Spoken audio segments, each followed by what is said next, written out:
By the way, if you have canvas problems, I don't solve the canvas problems.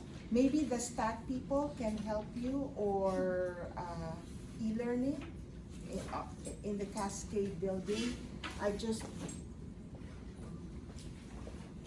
populate the canvas, but I don't know how to solve your canvas problem. So we're going to start with chapter 18, the endocrine system. We have finished with chapter 1 to 17, right? By the way, do you remember I told you we talked about histology? Remember I had you draw, what are the 4 basic tissue types again? Nervous, muscle, Epithelium, epithelium, and connective connective. tissue. Do you remember how they look like? Yes. You remember how they look like. It's very important, right? To remember how they look like. You remember epithelium, E for exposed. It's the tissue type that we see. It's the tissue type that has it covers, it lines. Okay? And as for the endocrine system, the main tissue type that you will be looking for is epithelium. Because what? The job of the endocrine system is to make what? What do you think? Hormones. Hormones, right? Endocrine system makes hormones. And what's supposed to be done with hormones? Aren't they supposed to be released? Right? So if you're going to release something, isn't that an epithelium function? Remember? Epithelium release or absorb. Okay? Okay, so here's our objectives for this chapter. We're going to look at the anatomy and physiology of the endocrine system, and then we're going to look at compared to the nervous system. Then we're going to go over the different endocrine glands, the hormones basically. And finally, we're going to look at stress. Okay? Why it doesn't pay to stress. Okay, so this slide shows you the nervous system. There's your nervous system up here, and there's your endocrine system down here. The neuron, you remember the neuron? That's the basic functional unit of your nervous system. And you look at how the nervous, both of them maintain homeostasis. Do you remember what homeostasis means? What is it? The ability for your body to maintain normal operating conditions despite a change on the outside. Maintain internal balance. Very good. So the two of them maintain homeostasis. Okay? Equilibrium, right? But look at how the nervous system does that. It really, both of them write the word chemical. If I say in the test, the nervous system releases chemicals. That's true. The endocrine system releases chemicals. That's also true. Right? What is the chemical released by the nervous system? It's called neurotransmitter.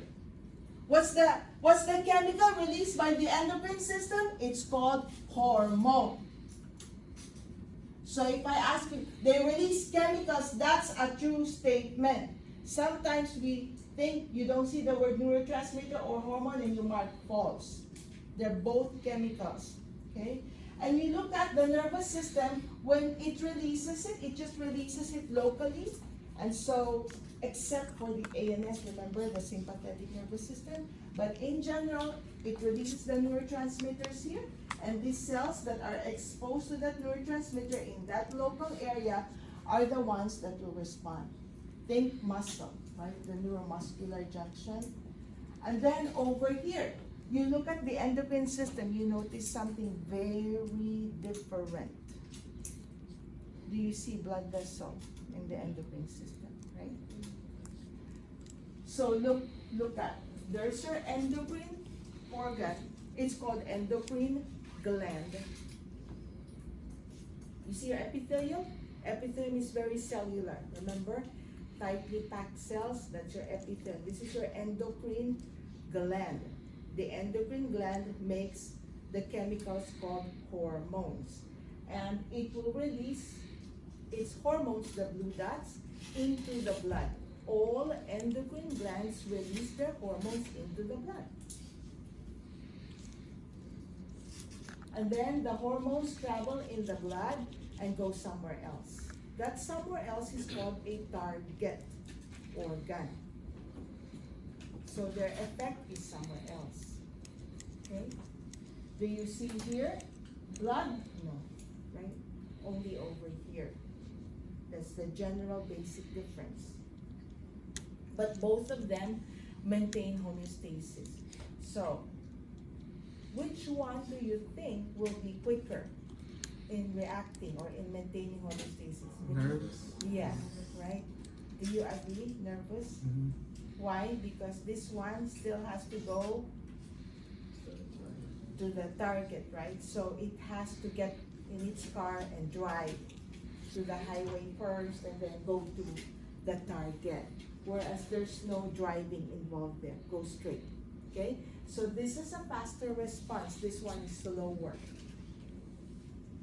But the effect of the endocrine system is longer, lasts longer than the nervous system.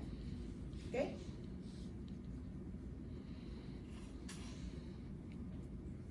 Okay. So, you were familiarized with exocrine glands in Bio 241. You remember your sweat glands, your sebaceous glands. Those are exocrine glands. Exo means out or in? Out, right? And then endo means in. So exocrine glands, like your sweat glands, they have a duct and they release their products out. Let's see.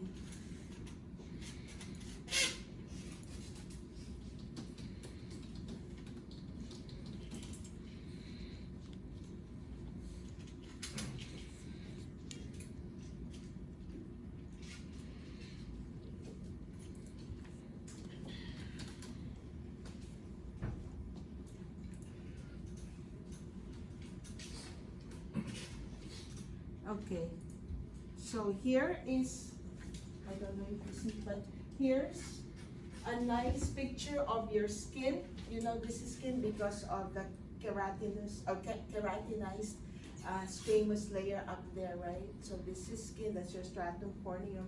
These are sweat glands over here. And I see here there's a nice duct that goes up. This is a duct, and it's going to go up to release its product out. So that's exocrine secretion, right? It goes out. So there's another duct right there, and it's gonna go up. Some slides will have a very nice duct, but they always release their products out. What do you think about, are you familiar with the word gastric? What does gastric mean? Stomach, yep, that's right. The stomach makes enzymes, the enzyme pepsin, and it's going to be released into the lumen. What does lumen mean? Free space. The space, the stomach cavity, right? So the stomach, the glands in the stomach will make the enzyme pepsin, the enzyme pepsin to go out into the lumen. What is that? Is that endocrine or exocrine? It's going to release it to the free space. It's exocrine, right? So that's different from endocrine, okay? So endocrine is our topic. That's your endocrine system, your glands, and they don't have a duct. They release it to the blood, so they're ductless. Then here, this slide shows you the different types of endocrine glands. If it's only endocrine in function, you will call it a pure endocrine. Don't worry, I don't ask this. I don't ask you to tell me, is this a pure endocrine? So, but you want to know the difference between the word endocrine and exocrine. If you know the difference between the two, you can figure out in your head, are we talking about an exocrine gland here or an endocrine gland here? I want to tell you, the stomach makes pepsin, right? I told you that. And pepsin is released into the surface. So that is what type of function, endo or exo? Exo. Okay. Did you know that the stomach also makes gastrin, which is a hormone? And it goes back to the stomach to make it contract faster. What is that? Endo. So what's the function of the stomach? Would you classify it purely endocrine, purely exocrine, or combined? Combined. See? Very easy, right? There's nothing for you to memorize here. Nothing. If you understand these words, you should be good. What is neuroendocrine? Neuroendocrine means it's a nervous tissue, but it functions as endocrine. Neuroendocrine. Like the hypothalamus, which you studied. Remember when we talked about the brain, the hypothalamus is a part of the brain. So it's a nervous structure, neuron. It makes hormones, neuroendocrine. You got that? Pituitary gland is the same. It's a brain structure, neuroendocrine. Okay? Do you have to memorize that? No. Am I going to, in other words, am I going to have a question where there's a blank and you come up with these words? No. Okay? If I did that, let me know. I forgot. Okay. Okay, so here, this slide is showing us how the endocrine system works. Look at this. Look, look, look, look. You got two cells here. Think. I have an example. Prolactin. What does prolactin do? It's your hormone that helps you make milk. Prolactin. What part of the body makes milk? The mammary glands, guys. The mammary glands. Okay. So I told you the prolactin is actually released by the brain. The pituitary gland. So it's going to go to the blood. So do you agree? If it's in the blood, every part of my body from head to toe is exposed to prolactin. You agree? And yet only your mammary glands they're the only ones that respond to prolactin. Why is that? The answer is in the word receptor. You got that? So all of your organs, all the cells in the body may be exposed to the hormones that's being released because it goes to the blood. But if you don't have a receptor to that hormone, you will not respond. That's what makes you a target. You got that? Okay, you understand target? Why it's a target, right? Okay? I like to ask that. So, you need to remember the word receptor. I like to ask that.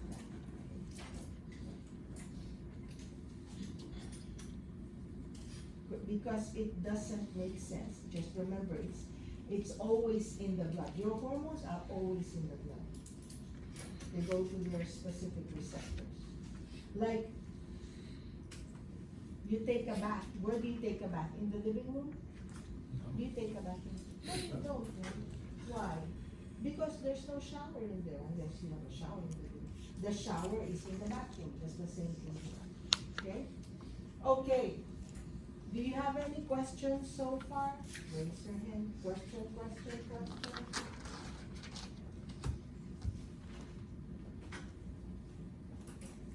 We good? Okay. So these are different hormone types. I want you to know the word paracrine and autocrine. So far we know the word endocrine. Endocrine means, when you see the word endocrine, it means that the hormone that is released goes to the blood. That's endocrine. But as we proceed with Bio 242, you will be familiar with paracrine effect and autocrine effect. So paracrine means it's a cell that releases hormones, but the target cell is very close to it. That's paracrine. Autocrine, your own, right? You make your hormones, your target is yourself. I think gastrin is a good example. The gastric cells make the hormone gastrin. What's the target cell? The stomach. So it's its own. When they don't have to travel too far, they're called paracrine. The two terms that I always use here is this one, endocrine and autocrine. Okay?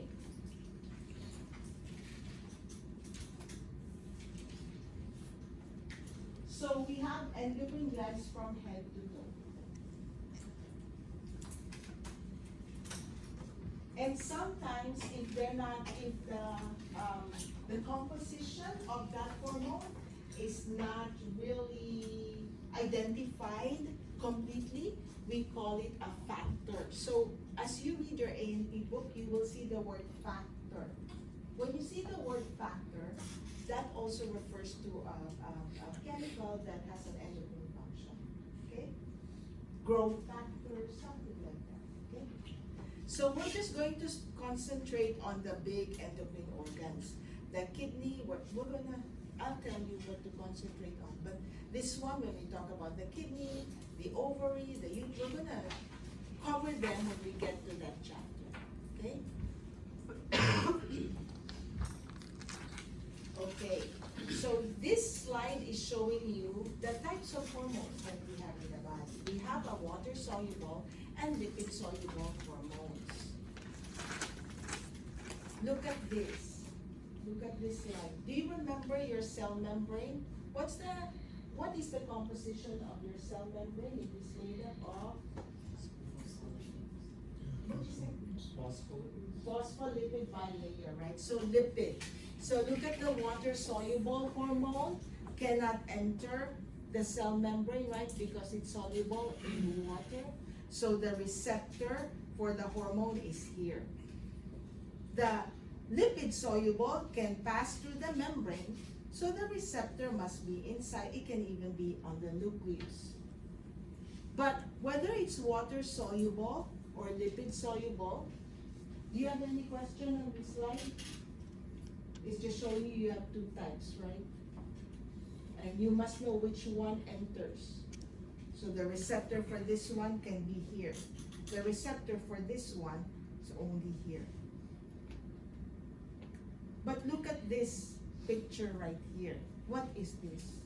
Tell me what process is being shown here for 5241. What is that?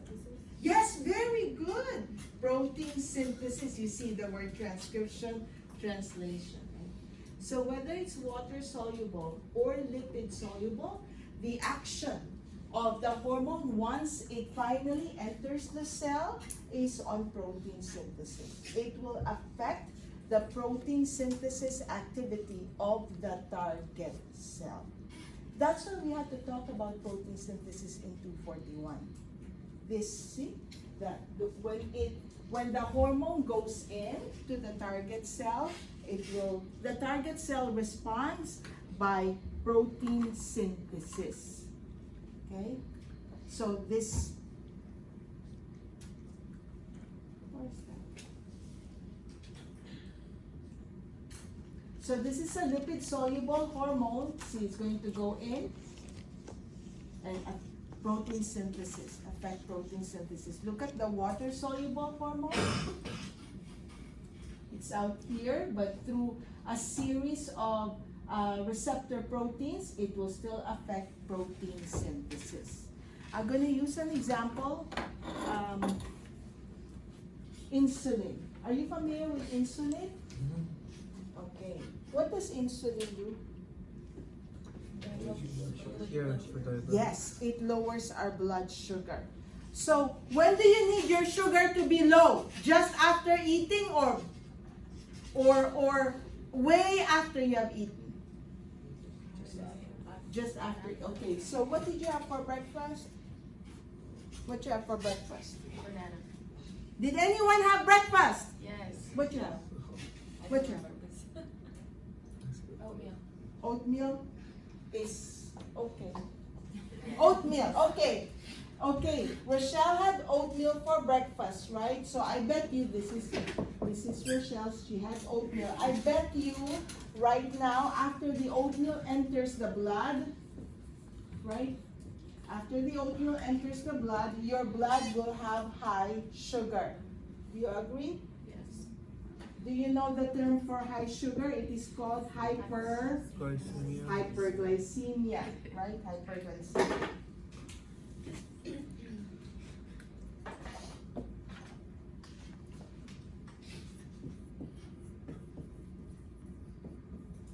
Okay, so after a meal, you are hyperglycemic. You have hyperglycemia, you have high blood sugar.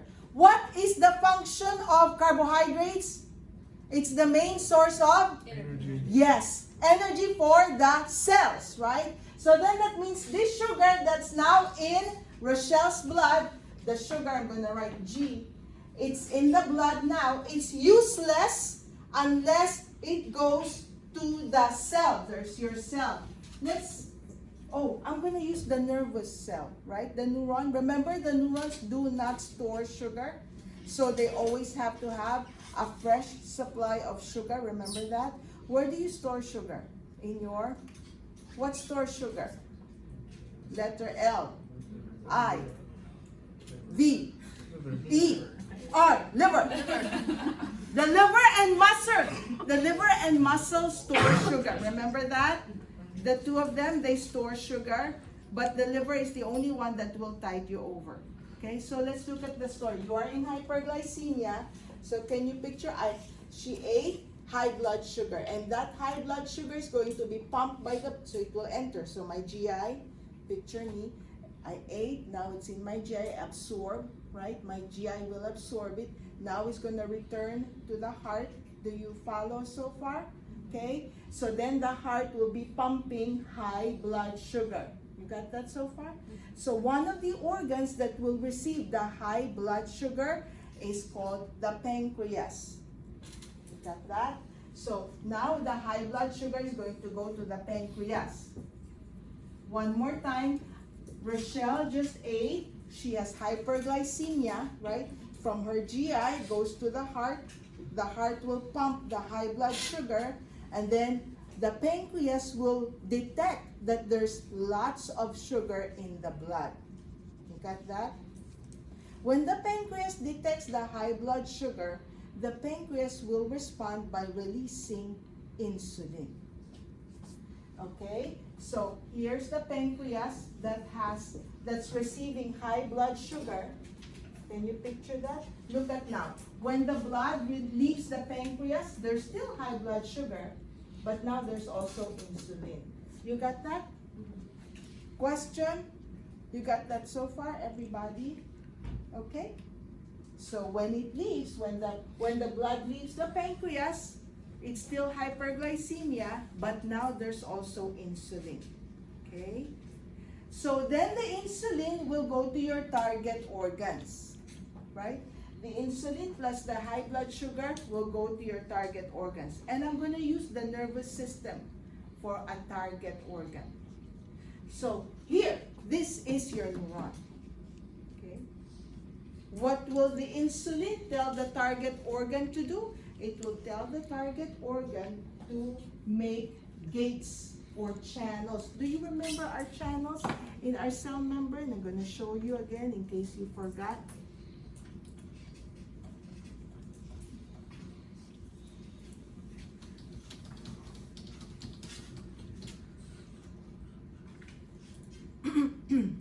You remember these channels right here? Remember the channels of your cell membranes, right? So cell membranes, all the membranes of the cell, they don't just magically have this force to let anything in. You have to make those channels to allow them in, right? You ever done that? You ever, maybe today you're gonna, maybe for so many years you were on zero carb, I don't know. And then all of a sudden you say, okay, I'm gonna start eating carbs. Did you notice? You react, you throw up, and all that, you have diarrhea, all this. What happened? You're not absorbing it, right? That's proof that those channel proteins are not just always present there. You have to make it. How do you make it?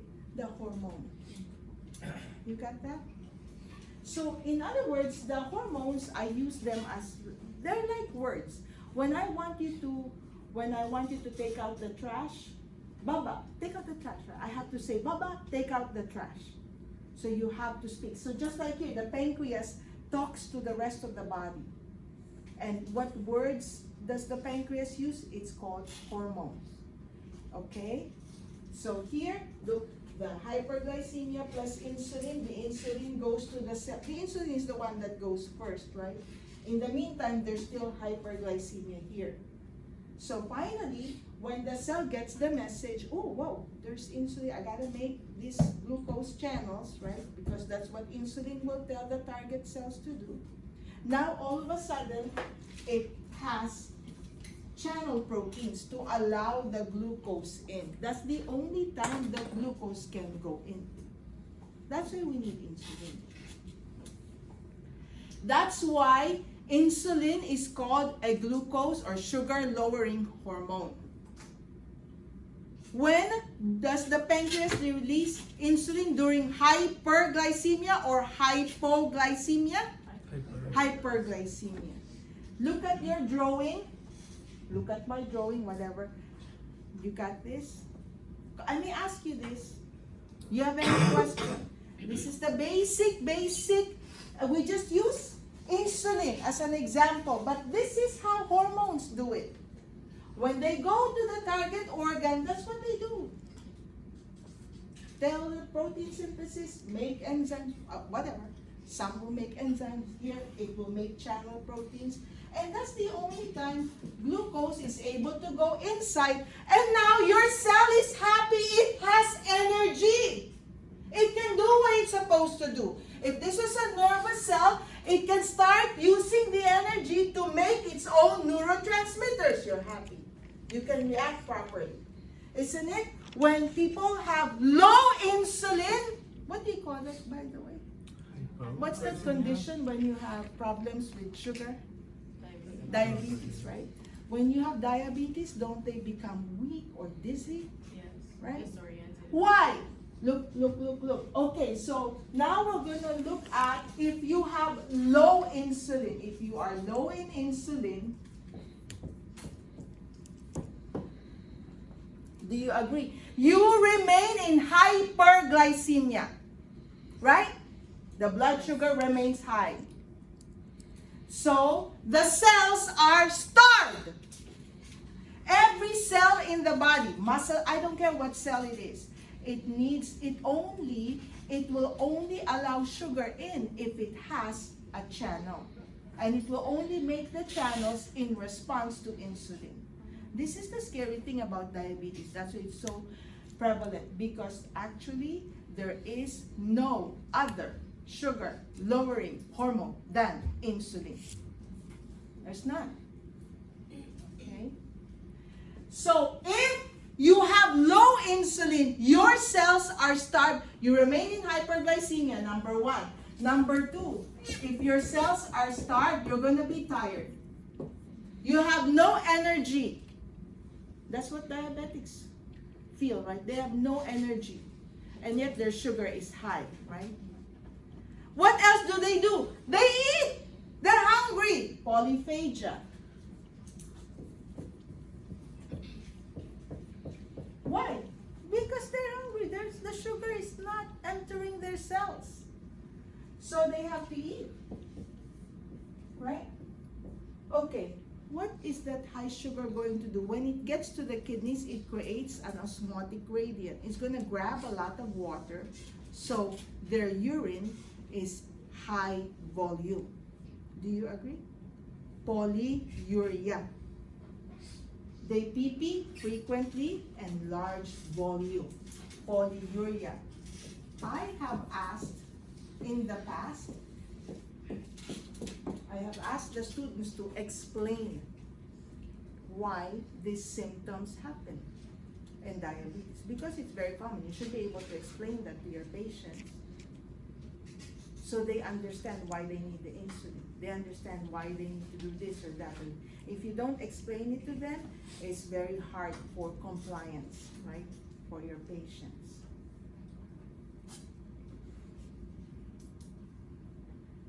And also, they go into ketosis. Have you heard of that? The ketone breath. You smell the breath of diabetics. It's like a fruity smell.